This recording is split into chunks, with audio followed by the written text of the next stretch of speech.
Investis le 29 avril dernier, les nouveaux gouverneurs et vice-gouverneurs de province étaient pour la toute première fois ce lundi face au président de la République.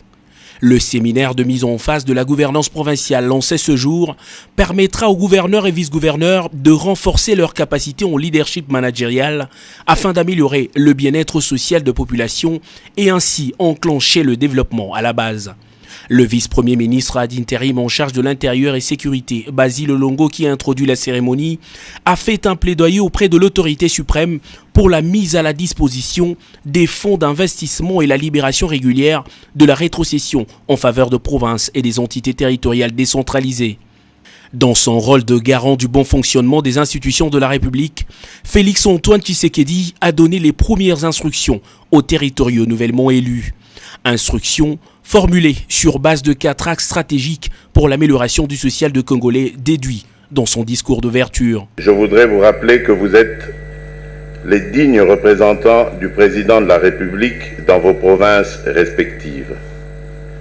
Ceci vous oblige d'adopter dans la gestion de vos entités respectives un comportement exemplaire.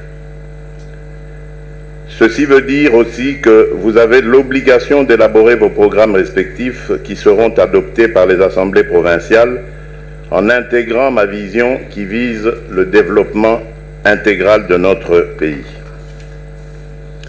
En d'autres termes, l'homme sera au centre de toutes vos actions, dans les différents domaines de la vie.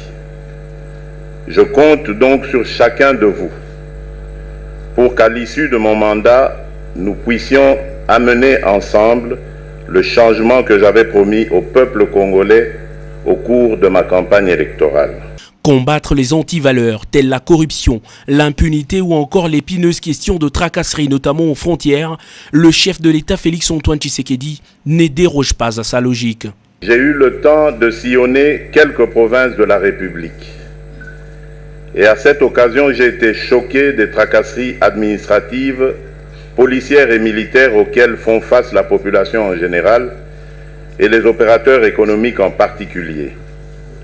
La fraude fiscale et les barrières organisées et entretenues par certaines autorités provinciales, de l'armée et de la police, la multiplicité des services et autres organes au niveau des postes frontaliers au lieu des 4 reconnus par la loi, le mauvais état des routes et de l'habitat, la précarité des infrastructures sanitaires, scolaires et autres, vous pouvez ici comprendre que la tâche qui vous attend est lourde et les défis à relever sont énormes. Je veillerai, dans le cadre de la rétrocession, que les moyens conséquents vous soient alloués pour vaincre le défi du développement. Cela veut dire que, vous l'avez bien compris, que le temps de l'impunité tant décrié est révolu. Recommandant aux gouverneurs et vice-gouverneurs une gestion axée sur les résultats, le président de la République a annoncé la mise en place d'un contrat-programme pour évaluer trimestriellement ce territorial.